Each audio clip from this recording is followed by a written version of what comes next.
स्वागत है आप सभी का tech study ITI YouTube channel पर। आईटीआई पास आउट स्टूडेंट्स के लिए यहाँ पे 1100 से ज़्यादा पोस्ट पे एक नई अप्रेंटिसशिप आ चुकी है रेलवे रिक्रूटमेंट बोर्ड की तरफ से। और ये वैकेंसी आप सबकी निकाली गई ईसीआर यानी ईस्ट सेंट्रल रेलवे की तरफ से। नई अप्रेंटिसशिप है 2025-26 की। इसमें सभी जो अभी छात्र पास आउट हुए आप सब भी इसमें फॉर्म भर सकते हैं। और सबसे इम्पॉर्टेंट बात यहाँ पे होगी, आपको जब भी स्टाइपेंड मिलेगा ज्वाइन करने के बाद तो वो 9,600 रुपये होगा।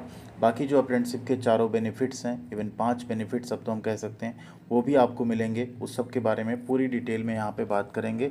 साथ ही साथ अगर आप लोग फॉर्म भरने में इंटरेस्टेड हैं तो फॉर्म भरने का वीडियो भी हम बहुत जल्द आपको चैनल पर प्रोवाइड करेंगे। तो डिस्क्रिप्शन में जो लिंक रहेगी उससे आप डायरेक्ट इस वेबसाइट पे आ सकते हैं, चेकआउट कर सकते हैं। एंड साथ में चैनल को सब्सक्राइब कर लीजिएगा तो आपको ऐसी सभी इन्फॉर्मेशन और अपडेट हमेशा मिलती रहेगी। बाकी आप लोग टेलीग्राम का लिंक हमने कमेंट बॉक्स में और डिस्क्रिप्शन में दे दिया, वहाँ पे ज़रूर जुड़ जाइएगा।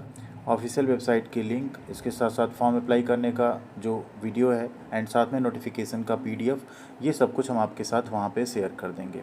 फॉर्म अप्लाई करना थोड़ा सा यहाँ पे ऐसा बताया गया कि सेंट्रल रेलवे की वेबसाइट पे आना है, फिर आपको हाजीपुर हेडक्वार्टर पे आना है, फिर आपको यहाँ आरआरसी पटना पे आना है, फिर आपको यहाँ पे फॉर्म अप्लाई करने का लिंक जो है दिया जाएगा। एंड नोटिफिकेशन आपको हो सकता है यहाँ ना देखने को मिले, वो हम आपको शेयर कर दे रहे हैं, साथ में दिखा भी दे रहे हैं।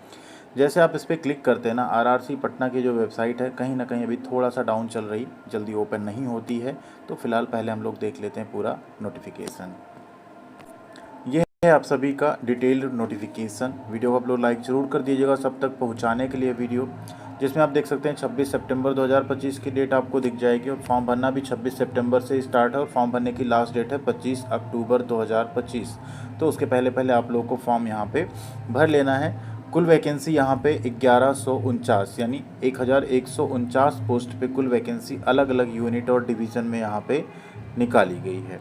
ठीक है, अब यहाँ एक चीज़ आपको ध्यान रखना है, ये एक सेंट्रलाइज नोटिफिकेशन है। ठीक है, इस सेंट्रल रेलवे की सभी डिवीज़न सभी यूनिट के लिए निकाला गया और online form all India candidate से यहाँ पे इनवाइट किए जा रहे हैं। और मेरिट लिस्ट आपकी जो बनेगी डिवीज़न और यूनिट वाइज बनेगी, ये आपको ध्यान रखना है यहाँ पे।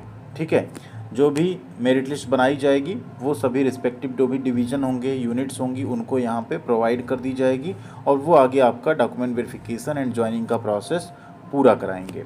सिलेक्शन प्रोसेस की बात करें तो यहाँ पे आपका जो सिलेक्शन होगा वो 10th प्लस ITI के एवरेज के आधार पे होगा। 10वीं में मिनिमम आपका 50% नंबर होना चाहिए और 10वीं प्लस ITI का एवरेज निकाल के उसके बेसिस पे आपका होगा। इसका कट ऑफ कितना गया था प्रीवियस ईयर में, उसका एक सेपरेट वीडियो आप सबके लिए हम लेकर ज़रूर आएंगे।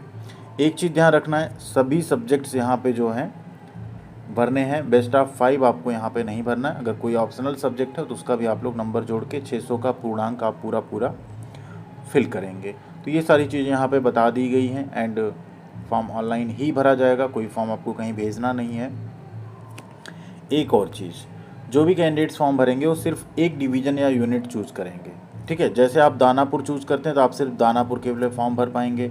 आप दीनदयाल उपाध्याय चूज़ करते हैं, धनबाद चूज़ करते हैं, ठीक है, सोनपुर डिवीज़न चूज़ करते हैं या समस्तीपुर चूज़ करते हैं, या प्लांट डिपो पंडित दीनदयाल उपाध्याय, या कैरेज रिपेयर वर्कशॉप हरनौत, या मैकेनिकल वर्कशॉप समस्तीपुर। ठीक है, तो अपने ट्रेड के हिसाब से, पोस्ट के हिसाब से, प्लस अपने रहने या सहूलियत के हिसाब से आप लोग यहाँ पे देख लीजिएगा कौन सी यूनिट आपको सेलेक्ट करनी है, जिससे बाकी फॉर्म भरने में कैसे स्टेप बाय स्टेप भरना है वो आपको हम और डिटेल में बताएंगे। जैसे बात करें दानापुर डिवीज़न की तो यहाँ पे fitter, welder, mechanic diesel, RAC, forger and heat treater, carpenter, electronic mechanic, painter general, electrician और वायरमैन की कुल वैकेंसी यहाँ पे है टोटल 675, 675 यानी सबसे ज़्यादा वैकेंसी यहीं से है। तो फिटर में आप देखें 201 है और वेल्डर में भी यहाँ पे सिर्फ 8 वैकेंसी है, लेकिन बाकी जो अन्य ट्रेड हैं वहाँ पे ठीक ठाक वैकेंसी। इलेक्ट्रीशियन में भी 146 है। और सबसे अच्छा जो मौका यहाँ पे किसी को मिल रहा है वो मिल रहा है इलेक्ट्रॉनिक मैकेनिक को, जो कि आप कहते रहते हैं ना आती नहीं सर आती नहीं, 142 सीट आई है। RAC वालों के लिए देखिए यहाँ पे बल्ले बल्ले टाइप की कंडीशन है, 75 सीट आई हुई है। एंड साथ में Forger, heat treat her, mechanic diesel में भी अच्छी वैकेंसी है। तो इलेक्ट्रॉनिक मैकेनिक एंड RAC वालों के लिए बहुत अच्छी वैकेंसी है, आप लोग ज़रूर यहाँ पे फॉर्म भरिएगा। धनबाद डिवीज़न की बात करें तो यहाँ पे फिटर, टर्नर, मशीनिस्ट, टर्नर और मशीनिस्ट की देखिए 23 और 7 सीट, जल्दी नहीं मिलता है मौका आप लोगों को, अच्छा मौका है।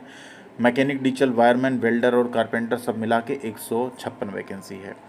अब पंडित दीनदयाल उपाध्याय की बात करें तो कुल वैकेंसी यहाँ पे सिर्फ 62 है, जिसमें फिटर की तो ज़्यादा है, बाकी सब 2, 4, 6, 10 ऐसी वैकेंसी यहाँ पे है। तो इसे भी आप लोग लेकिन कंसीडर कर सकते हैं। कम वैकेंसी रहने पे कम फॉर्म भी वहाँ कई बार पड़ते हैं। सोनपुर डिवीजन में अगर आप देखें तो फिटर है, ब्लैक स्मिथ है, वेल्डर, कारपेंटर और पेंटर की कुल 47 वैकेंसी, इसमें फिटर की 21 सीट है, ज़्यादा है। समस्तीपुर डिवीजन की बात करें तो यहाँ पे भी फिटर, मैकेनिकल, डीजल है, electrician, electronic mechanic, welder, painter, carpenter और टर्नर है, टोटल 42 सीट है। पंडित दीनदयाल उपाध्याय प्लांट डिपो की बात करें तो यहाँ पे कुल 29 सीट है, जिसमें फिटर की 22 है, बाकी सब में 2 और एक वैकेंसी दिखेगी आपको। कैरेज रिपेयर वर्कशॉप हरनौत की बात करें तो यहाँ पे फिटर, मशीनिस्ट, वेल्डर और इलेक्ट्रीशियन की वैकेंसी, फिटर में 74, मशीनिस्ट 12, वेल्डर की 16 और इलेक्ट्रीशियन की 8, कुल 110 सीट है। मैकेनिकल वर्कशॉप समस्तीपुर की बात करें तो यहाँ पे भी फिटर, वेल्डर, मशीनिस्ट और इलेक्ट्रीशियन की कुल वैकेंसी है सिर्फ और सिर्फ 28। ठीक है, अब इसमें रिजर्वेशन आपको मिल जाएगा कैटेगरी वाइज, ब्रेकअप भी आप देख सकते हैं, ऊपर दिया हुआ है कैटेगरी वाइज की कितनी सीटें अनरिजर्व हैं, कितनी ओबीसी हैं, कितनी एससी, कितनी एसटी और कितनी ईडब्ल्यूएस हैं। तो जैसे मान लीजिए कोई ईडब्ल्यूएस मशीनिस्ट भरना चाहे या एसटी है तो यहाँ से ना भरें, क्योंकि आपकी वैकेंसी यहाँ पे 0 है। तो वो सब आप देख लीजिएगा किस कैटेगरी में कितनी ज़्यादा वैकेंसी, उसके हिसाब से आप लोग यहाँ पे डिवीज़न चूज कीजिएगा। 10% ईडब्ल्यूएस को रहेगा यूआर में, बाकी जो 3% एक्स सर्विसमैन के लिए रहेगा, 4% यहाँ पे पीडब्ल्यूडी के लिए रहेगा, बाकी जो एससी एसटी को रिजर्वेशन मिलता है, ओबीसी को मिलता है, वो भी यहाँ पे रखा जाएगा। एज लिमिट में छूट भी यहाँ पे मिलेगी। ठीक है, अब बात करें एलिजिबिलिटी कंडीशन की तो एज लिमिट है मिनिमम 15 साल, मैक्सिमम 24 साल। 25/10/2025 यानी 25 अक्टूबर 2025 को कम से कम 15 और ज़्यादा से ज़्यादा 24 साल के आप हों, अगर आप अनरिजर्व या ईडब्ल्यूएस हैं तब। अगर आप एससी एसटी में हैं तो आप यहाँ पे 24 और 5 29 साल तक के फॉर्म भर सकते हैं, 29 साल तक अगर आपकी एज है। ओबीसी में 3 साल की छूट है यानी 24/3/27, और पीडब्ल्यूडी में 10 साल की छूट होती है, अनरिजर्व में 13 साल ओबीसी में और 15 साल एससी एसटी के केस में। ठीक है, ये आपको यहाँ पे एज लिमिट में छूट मिल जाएगी। आपका जो ओबीसी का सर्टिफिकेट होना चाहिए 1 अप्रैल 2025 के बाद का होना चाहिए सेंट्रल गवर्नमेंट के फॉर्मेट में। एससी एसटी का 3 साल 2 साल पुराना भी चल जाता है, बट ओबीसी में 1 साल से ज़्यादा पुराना आप सर्टिफिकेट मत लगाइएगा। ईडब्ल्यूएस भी आपका बना होना चाहिए लेटेस्ट इसी फाइनेंशियल ईयर का, तो आप लगा सकते हैं उसे भी। ठीक है, एसडीएम या डीएम लेवल का वो बना हुआ होना चाहिए। एजुकेशनल क्वालिफिकेशन पहले हम बता चुके हैं, 10th पास मिनिमम 50% नंबर्स के साथ, साथ में आपने आईटीआई किया हो, एनसीवीटी या एससीवीटी से, तो आप फॉर्म भर सकते हैं। एप्लीकेशन फ़ीस पहले अप्रेंटिसशिप में जनरली नहीं ली जाती थी, अब स्टार्ट हो गई है। 100 रुपये लगेगी अनरिजर्व, ईडब्ल्यूएस और ओबीसी की। एससी एसटी, पीडब्ल्यूडी और फीमेल कैंडिडेट की यहाँ पे कोई फ़ीस नहीं ली जाएगी।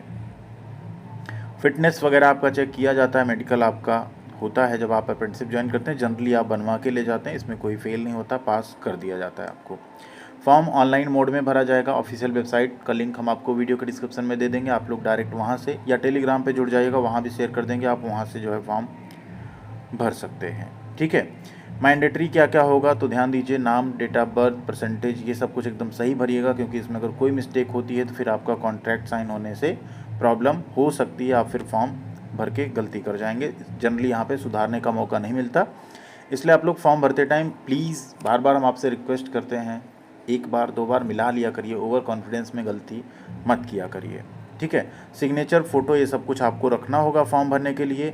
आईटीआई का मार्कशीट सर्टिफिकेट रखना होगा, 10वीं की मार्कशीट सर्टिफिकेट रखना होगा, कैटेगरी सर्टिफिकेट रखना होगा, डिसेबिलिटी या कुछ है तो उसका सर्टिफिकेट आपको रखना होगा। फॉर्म 25 अक्टूबर रात तक भरे जाएंगे, बट आप लोग जल्दी से जल्दी फॉर्म भर दीजिएगा, कई बार वेबसाइट लास्ट मोमेंट पे डाउन हो जाती है। बात करें यहाँ पे स्टाइपेंड की तो फ़िलहाल यहाँ पे हॉस्टल तो आपको नहीं मिलेगा, लेकिन जो स्टाइपेंड है वो लेटेस्ट अभी रूल आया एक्ट अप्रेंटिसशिप अमेंडमेंट 2025, उसके हिसाब से आपको 9,600 रुपये पर मंथ मिलेगा। यहाँ पे 1961 की बात हुई है, उसको यहाँ पे छोड़ दीजिएगा आप। एग्रीमेंट की बात करें तो आपका 1 ईयर का कॉन्ट्रैक्ट साइन होगा, वो कंप्लीट करके आपको फिर अप्रेंटिसशिप का सर्टिफिकेट मिल जाएगा। और अब बात कर लेते हैं इस अप्रेंटिसशिप को करने के बाद मिलने वाले रेलवे में बेनिफिट की। क्या क्या बेनिफिट आपको रेलवे में मिलेगा अगर आप रेलवे से अप्रेंटिसशिप करते हैं उस केस में। तो सबसे पहला बेनिफिट आप सबको पता है कि CCAA कोटा होता है आपका, कोर्स कंप्लीटेड एक्ट अप्रेंटिसशिप, इसमें आपको 20% का रिजर्वेशन मिल जाता है लेवल 1 यानी ग्रुप डी की जॉब में। ठीक है, सेकेंड बेनिफिट आपको मिलता है पीईटी में छूट। ग्रुप डी में जब आप एग्ज़ाम क्वालिफाई करते हैं तो आपका एक पीईटी होता है, फिजिकल एफिशिएंसी टेस्ट होता है, उसमें आपको छूट मिल जाती है।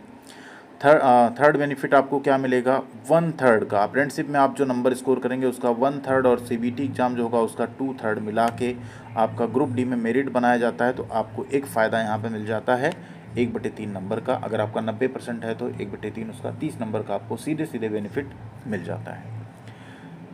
फोर्थ बेनिफिट आपको मिलता है NAC सर्टिफिकेट, जो कि इक्विवेलेंट अब होता है 1 ईयर के एक्सपीरियंस के। ठीक है, ऐसी कई सारी गवर्नमेंट जॉब आती हैं जहाँ पे ITI के साथ 1 साल का एक्सपीरियंस मांगा जाता है संबंधित ट्रेड में। तो ऐसी जगहों पे भी आप लोग फॉर्म भर पाएंगे, जैसे भारत इलेक्ट्रॉनिक्स लिमिटेड होता है, भेल होता है, BEML होता है, नेवी है। बहुत सी ऐसी वैकेंसीज जहाँ 1 ईयर एक्सपीरियंस मांगा जाता है या 1 ईयर अप्रेंटिसशिप मांगा जाता है NPCIL वगैरह में 1 ईयर ट्रेड के साथ। तो ऐसी जगहों पे आप लोग फॉर्म भरने के लिए एलिजिबल हो जाएंगे। ये सारे बेनिफिट आपको यहाँ पे मिलते हैं। एक और बेनिफिट आपको यहाँ पे मिलता है अगर आपने अप्रेंटिसशिप की है उस केस में। जनरली आप जो टेक्नीशियन पोस्ट पे ज्वाइन करते हैं तो वहाँ पे कई बार आपका जो ट्रेनिंग होता है उस ट्रेनिंग से आपको जो है रिलैक्सेशन दे दिया जाता है। ठीक है, तो ऐसे बहुत सारे बेनिफिट्स हैं जो आपको मिल जाएंगे। तो आप लोग ज़रूर यहाँ पे इस अप्रेंटिसशिप में फॉर्म अप्लाई कीजिएगा। बाकी इस अप्रेंटिसशिप से जुड़ा हुआ कोई भी आपका क्वेरी हो, कोई डाउट हो, कोई सवाल हो, आप लोग कमेंट में लिख सकते हैं, हम वहाँ पे आपको ज़रूर रिप्लाई करेंगे। बाकी आप टेलीग्राम पे नहीं जुड़े हैं तो ज़रूर जुड़िएगा, वहाँ पे सारी यूज़फुल इन्फॉर्मेशन हम आपके साथ शेयर करते रहते हैं। आप भी वहाँ पे हमारे साथ अपने सवाल रख सकते हैं, पूछ सकते हैं। थैंक यू, ख्याल रखिएगा अपना। वीडियो को लाइक एंड चैनल को सब्सक्राइब करके ज़रूर जाइएगा। Thank you.